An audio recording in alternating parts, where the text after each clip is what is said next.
Today's daf is daf Yutes, and we'll begin with the Mishnah. So we have three categories of individuals as far as the Mikra Megillah is concerned. We have the Kfarim, the villagers, who are Makdim Liyom HaKnisa. We have the Prazim, who are in unwalled cities, and we have the Krachim. And the Prazim will read on the 14th, and the Krachim will read on the 15th. So what happens, the Mishnah wants to know, if a person usually finds himself, that's where he lives permanently in place X, but now during this time period of Purim, he's in place Y. Ben Ir Shahalach L'Krach. So the first case is a Prazi that normally would be obligated to hear the Megillah on the 14th, but he finds himself in a walled city. And the Mishnah is going to say that if he intends to stay in that city over the course of the 14th, and this is a walled city, then he will read together with the Krach in the walled city on the 15th. If, on the other hand, he doesn't intend to stay over, then he will read on the 14th. So Ben Krach Shaholach Le'ir, Im Asid Lachsolim Komo Korei Kimakomo.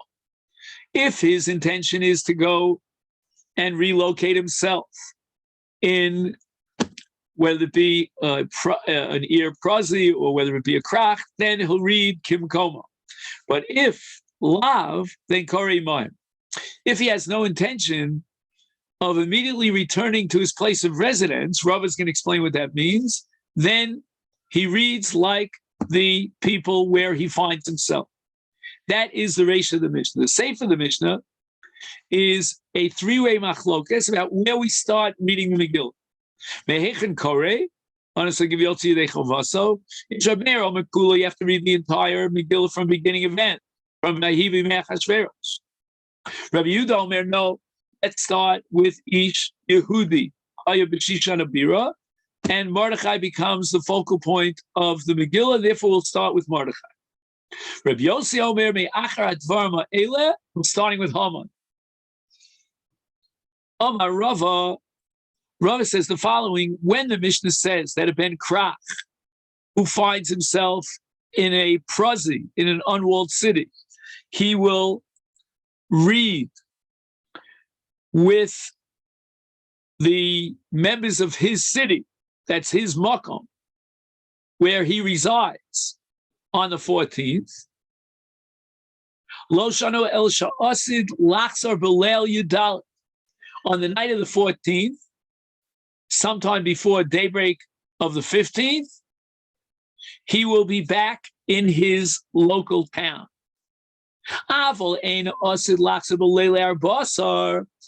If his intention is to remain in the krach, in the walled city, overnight of the 14th, is then Korei Imayim.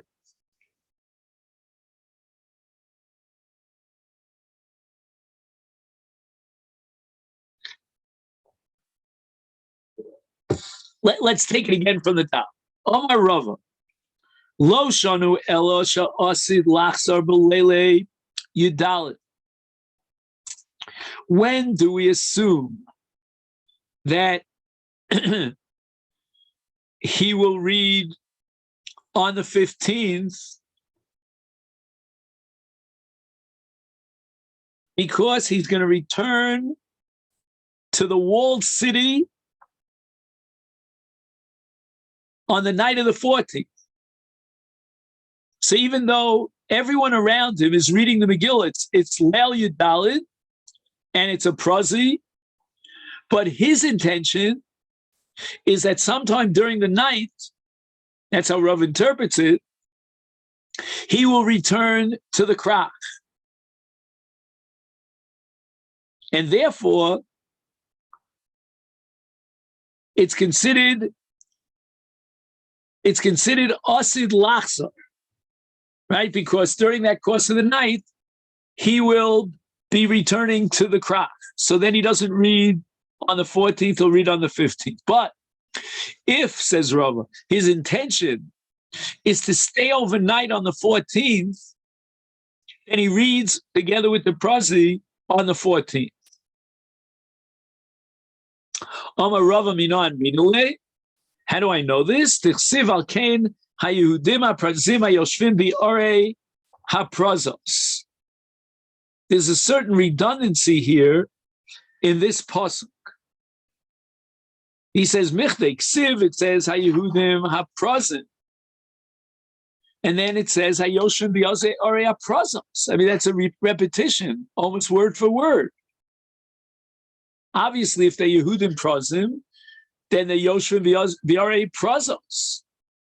Could there be something called the Yehudi Prazi, who is not Yoshev V'arei Prazos? So why do you call him a Prazi?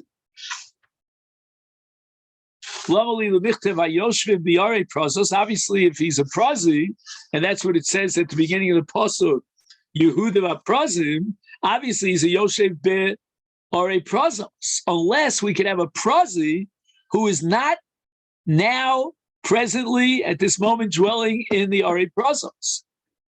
Hakamash Malanda Parus ben Yomo Nikra Parus. He really is a Ben Krach, and his Megillah reading, like any member of the walled city, is on the 15th. But he now has the status of a Parus ben Yomo. And why, says Rava? Because he intends to be sleeping the night of the 14th overnight in the Ir Prazi. That makes him into a Parus ben Yoma. And he reads on the 14th.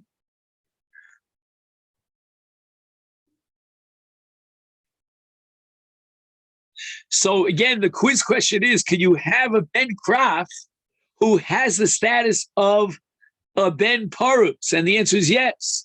And that's called a Parus ben Yomo because he finds himself on the 14th at night staying in Tel Aviv. He's not in Yerushalayim.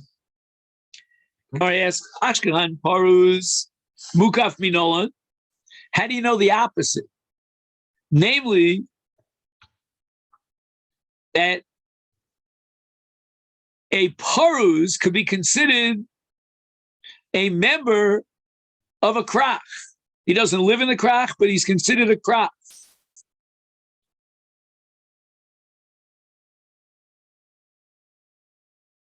Now, L'chora, we're addressing a scenario in which a Tel Avivi finds himself in Yerushalayim on the 14th. And the Gemara wants to know, how do you know he has the status of a Ben Krach Yomo? And he'll read on the 15th. So what was the Gemara thinking? I mean, what's the other option? If he's not a Ben Krach Yomo, and he's in Yerushalayim on the 14th, so what's his status? I think the Gemara is saying, this is very strange, that in Yerushalayim, he's going to read it on the 14th. And Rava says, no, Kamash Malan, he becomes a Ben Krach Yomo because he's in Yerushalayim, and now instead of reading it on the 14th, he'll read it on the 15th. And the Gemara says, Svaro. Neither Parus ben Yomo Kari Parus is Mukaf ben Yomo Kari Mukaf. You could have a Mukaf ben Yomo just like you'd have a Parus ben Yomo. Rava ben Kfar Shaholach Le'ir.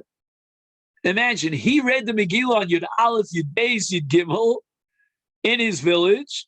Now on Yud Dalet, he finds himself in the big city. He's already read the Megillah. He was Yotzei Chavasa. Bein Kachu, Bein Kach Korei Mohem. Now, I'm wondering if he would make a bracha. I mean, he already made a bracha. But he's going to have a second Megillah reading. When I say a second, I mean a second set of Laila and Yom. Despite the fact that he already had Megillah reading in his local village. My timer, hi, Kubnei Ir Boy Lemikri.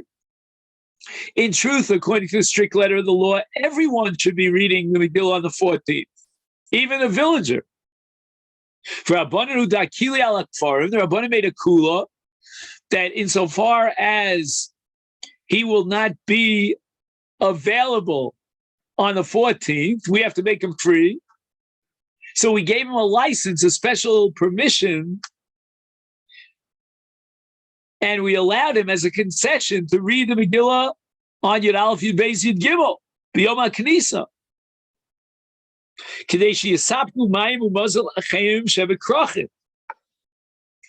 That they'll be free on the 14th. But Hani Biliki Ise Bedukte. Aval Ise Be'ir Boile Mikre. Kibnei Ha'ir. If he's located in his village, so we'll make it L'Kula and let him read the Megillah earlier on Yud Aleph Yud Beis Yud Gimel in his village, and then he'll come in on Yud Dalet to supply the locals with Mayim Umazon. But here, we're talking about a person who is now with the Bnei Ha'ir. He's there with them together. On the 14th, he now gets the halacha and the status of a Ben Ha'ir, and he has to read it on the 14th. I'm just confused about two things here. Number one, why did he bother reading it on Yud Aleph Yud Beis Yud Gimel? If he knew that he was going to be in the city on the 14th, he should be patur from reading the Megillah in the village. And we're talking about a scenario where he's reading a Megillah another day, another time. And my second question is that, all right, he's halach le'ir, but doesn't he have to be free and available for supplying mayim and mazal? I guess the answer is that when he's in the village and he's going to come into the city on the 14th, then we want him to be free from the burden of Kriyas HaMegillah for that reason. But if he's already in the city, let's say he came in on Leil Yudalid, so whatever he came in, he brought in all his food and supplies and water, and that he could give to the Bnei Ha'ir. Esvei Abaye has a brisa. Now we have to keep in mind this brisa makes no sense, and even Abaye is going to have to do a shiputz on the brisa. He's going to have to revise the brisa, but Abaye is going to revise this brisa, as we'll soon see, in a way that it's against Rava. What does the brisa say if we take it literally? Ben krach. Now keep in mind that kfar and krach are very similar. They both have three letters. It starts with a chaf. And, the chaf at the end of the word krach might have gotten switched with the reish, which means that the reish should really be the third letter, which makes it kfar. Anyway, right now, if we read it literally, it makes no sense. Ben krach shaholach le'ir, ben kach u ben kach, korei b'mkomo. In other words, whether he's staying over on the 14th in the city or he's going back to his walled city, it makes no difference. He's always going to read on the 15th. So the Gemara says you can't take this brisa literally as it says it. Ben krach sal kedaita. Can we really read it as a ben krach? B'im osid lachzar talya milsa. We've already determined that it all depends on whether he, is he staying over on the 14th in Tel Aviv or he's not staying over. How could the brisa make an absolute, unconditional statement that Korei Kimkomo? It's not true, Korei Kimkomo. He's a ben krach shalch le'ir. He becomes a krach ben yoma. El alav ben kfar. There must have been a mistake here, and when they copied over the word krach, they really meant to copy over the word kfar. And it's establishing that someone who is in a village, he reads on Yud Aleph Yud Beis Yud Gimel, Korei Kimkomo. So then why are you telling me, Rava, that he's got to read it a second time around on Yud Dalet?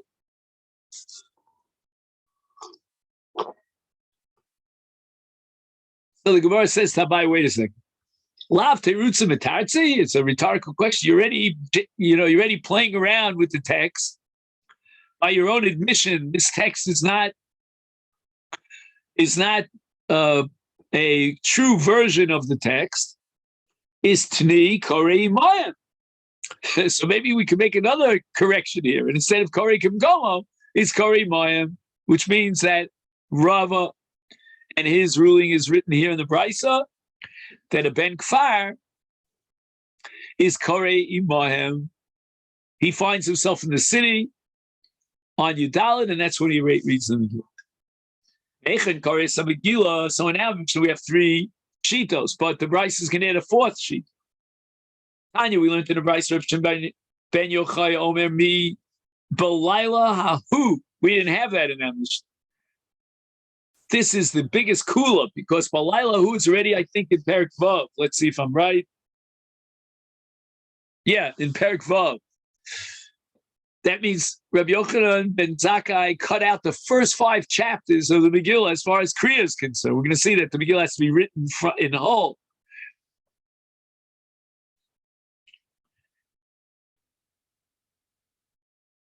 Rabbi Yochanan, now that you have 4 shitos, Kula Mikra Echad Darshan. All these 4 shitos evolved from the same verse in Megillas Esther. We have to determine what it means. 4 different interpretations of this one verse. Vatichtov Esther Malka Mordechai HaYehudi Eskol Tokef. What is Tokef? Tokef means something great and mighty that happened to somebody. But who is the subject of this Tokef? So let's go through 4 shitos. Mandi Omer Kula, according to the Shita Rabbi Meir, that we have to read the entire Megillah, it's Tokfo Shel Achashverosh. And the Megillah opened up with Vayehi B'mei Achashverosh. It tells you about Ocher Gedulaso and the banquet and so forth and so on. Mandi Omer Ish Yehudi Tokfo Shel Mordechai. According to, who's the Rabbi Yehuda? Yeah, according to Rabbi Yehuda, that we start reading the Megillah Ish Yehudi. So Tokfo here means the great Mordechai and his accomplishment. Mandi Omer, according to Rabbi Yossi, Achar Advarim Ha'eleh, Tokfo Shalom. Now we get to Rav Shimon Bar Yochai. Tokfo Shal HaKadosh Baruch Hu. Uman di Omar Balayla Ahu Perek Vav is Tokfo Shal HaKadosh Baruch Hu. God, so to speak, wakes up and intervenes, and all the miracles that happen to save the Jewish people. Now, Rav Huna says that all these 4 shitos evolve from the same verse, but not the verse that Rabbi Yochanan quotes. Me'hacha. Uma ro al kacha, uma higia aleya. And the Mishnah and the pasuk of the Megillah is telling us that why do we read the Megillah? To inform us for all posterity, alma ro al kacha, uma higia aleya. So let's go through 4 interpretations of Uma Ro Al Koch. Mandi Omer Kula, according to Rabbi Meir, we read the entire Megillah from the beginning. Ma Ro Achashverosh Shenishtamesh Bekelem Shel Beis Hamikdash Al Koch. The Megillah offers an answer. Mishum Dechashiv Shivim Shnin V'lo Ifra. He understood that the original prophecy of Yirmiyah that the Beis Hamikdash would be rebuilt after 70 years of Golus, that 70-year period had terminated. There was no Geula, there was no Beis Hamikdash. He took the vessels and he celebrated with his great banquet using the vessels of the Beis Hamikdash.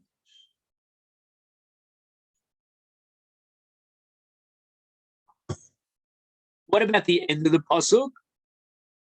How is Rabbi Meir interpreting Uma Higia Alehem? To Katal Vashti. And what were the repercussions of the death of Vashti on the entire 127 provinces? Now we get to Rabbi Yehuda. Uman di Omar me ish Yehudi.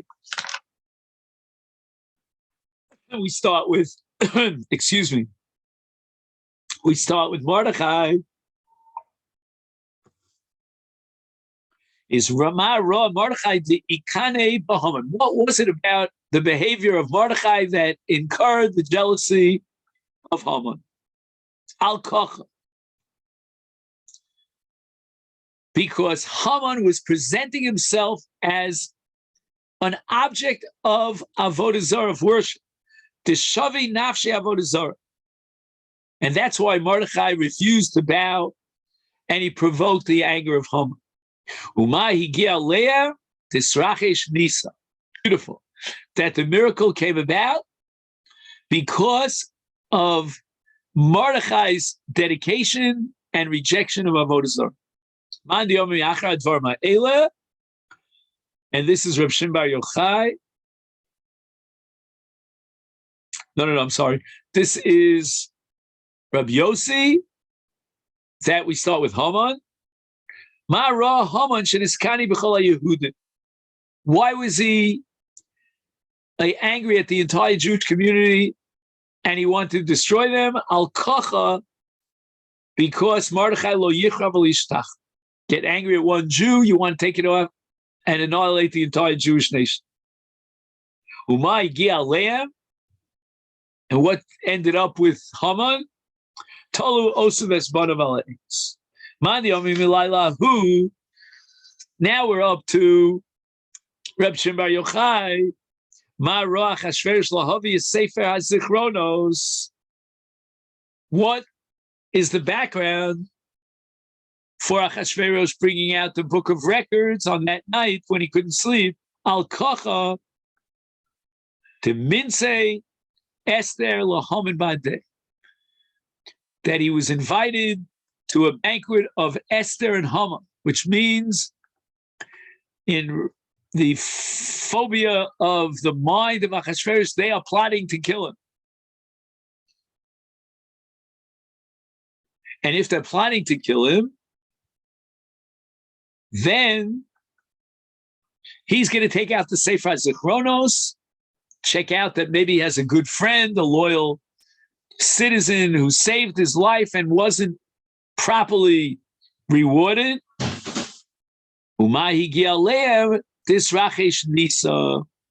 And a great miracle was about to happen to save the Jewish people as a result of the fact that Achashverosh couldn't get sleep at night, and he read about Mordechai. Rabbi Chelba Amarav Chama Bar Guria Amarav Halacha Kedivrei Omer Kula, but I feel Aman Diomer Meish Yehudi Tzricha Chetei Ksuva Kula. Everybody agrees that the Megillah has to be written from beginning to end. The entire Megillah is a sefer unto itself. We don't write part of a sefer, we write the entire sefer. The machlok is only how much you have to read in order to be mefarsem the nes. Then he goes on and he says the following. Megillah nikre sefer v'nikre sigeres. There's an apparent contradiction within Megillus Esther about the name of the Megillah. At one point, it's called a Sefer, and the Torah and the Megillah says in Perek Tes v'nichtav bas Sefer. But otherwise, in the same chapter, it says l'kaimes igeres hapurim azos. Igeres. Now, a Sefer and igeres are two different entities, halachically. So how do we reconcile this apparent contradiction as to whether Megillah is classified as an Igeres or as a Sefer? So the Gemara explains. Nikre Sefer, why does the Megillah refer to the Megillah as a Sefer? Shem Tafra B'chutei Pishtan Psula. There's halacha in Kisvei HaKodesh, in Sfarim, based on a Sugyan Makos, that if you have sections of the Torah that are sewn together with linen, it's invalid, it's possible But on the other, and that halacha is going to apply to Megillah as well, that you cannot sew up the Megillah with linen thread. But on the other hand, Nikres Igeres. Igeres is a letter. And the Chiddush is Hitel ba shlosha chute gidin kshera. Instead of stitching the entire connection of all the sections, all the parchments, and to join them together by sewing them and stitching them, all we need in the case of Megillah is shlosha chute gidin. All he has to do is stitch it up with 3 strands of sinew, and then it's a Megillah and it's valid. Omar Rav Nachman, ubilvad shiyu mishulashim. Okay, now this is a little bit more complicated. It's called in English trisected. The first stitch was begun 1/4 of the way down the parchment. Each of the 3 stitches then covered 1/3 of the parchment's remaining length. For example, let's say the parchment was 12 inches. The first stitch would begin 3 inches from the top, the second 6 inches from the top, the third 9 inches from the top.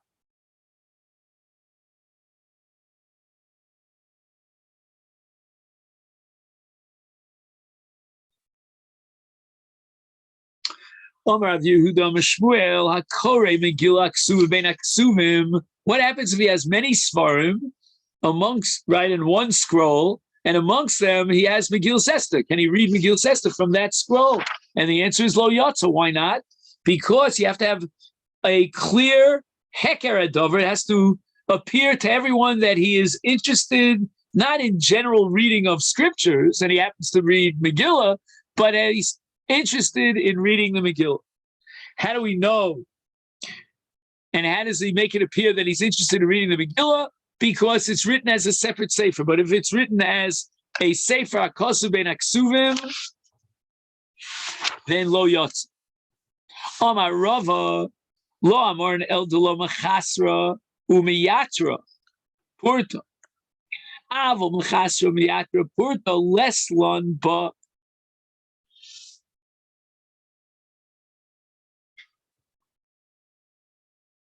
What does it mean to lo machasra umiyatra?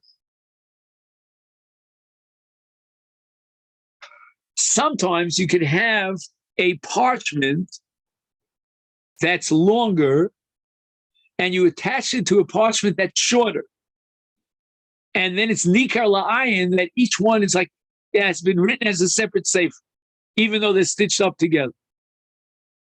And Rava says that if Megillas Esther in this larger scroll either is longer or it's shorter, that's enough to make it into a separate hefta, a separate sefer, and it becomes nikar that he's reading it b'toras Megillah and not b'toras ksuvim.